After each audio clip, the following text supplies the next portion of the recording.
Anda masih bersama kami di Redaksi Pagi. Rekonstruksi sebuah kasus pembunuhan di Sulawesi Selatan berujung ricuh. Keluarga korban yang tidak terima mencoba mengejar tersangka saat digiring polisi. Sementara puluhan pendeta menggeruduk kantor Majelis Pusat Gereja Pantai Kosta di Indonesia yang berada di Jalan Sunter Agung, Tanjung Priok, Jakarta Utara, Selasa siang. Mereka memprotes Majelis Pusat yang memecat sejumlah rekannya secara sepihak tanpa alasan jelas.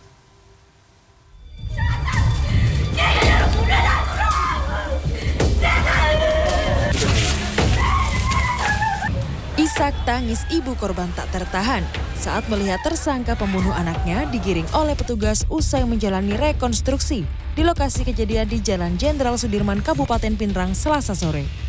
Kericuhan pun terjadi saat kerabat korban berusaha mengejar tersangka usai proses rekonstruksi berlangsung. Beruntung petugas kepolisian yang melakukan pengawalan bertindak cepat dan segera mengamankan tersangka dari lokasi.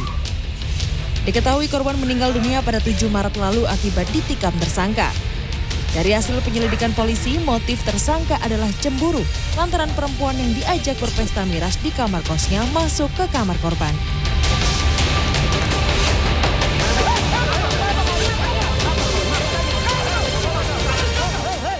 Kericuhan mewarnai aksi puluhan pendeta yang menggelar aksi protes di depan kantor Majelis Pusat Gereja Pantai Kosta di Indonesia di Jalan Sunter Agung, Tanjung Priok, Jakarta Utara, Selasa siang.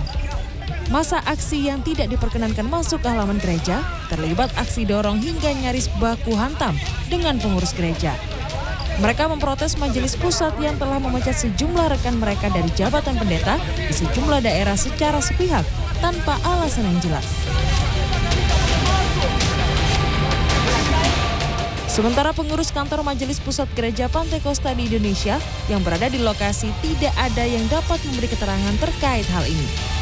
Tim Liputan CNN Indonesia.